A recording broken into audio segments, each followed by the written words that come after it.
culture of our own people right here in the United States for hundreds of years of self-sufficiency and making sure that we are lifting each other up. So, we can do both, but we can't also just forget about where we come from and how we were able to not just survive, because in many places, in many locations, we were actually thriving, and we understood that when we thrive, we saw some of the things that happened because people were jealous of the success that we were able to pull together.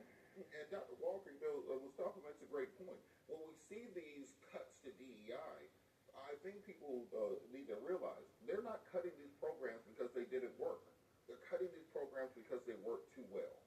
They're cutting these programs because they started having to compete with black and brown people who are smarter than them, who are harder working than them, who had a better knowledge base than them, and all they needed was an opportunity.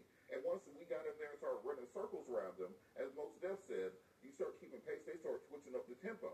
And so instead of working on making themselves better, building up their communities better, getting fathers back into the home in these white communities, not having so many people on methamphetamines and all these other drugs and the opioid epidemic, they say, well, let's just take opportunities away from other people so we won't have to compete as much. How do we as a community understand and get into this mindset of we can no longer allow other people to dictate whether or not we have opportunities? We have to create those opportunities for ourselves, because as we saw, you can have an executive order signed by LBJ in 1965. It can be undone with a strike of a pen, and we cannot leave our communities that vulnerable again. It is very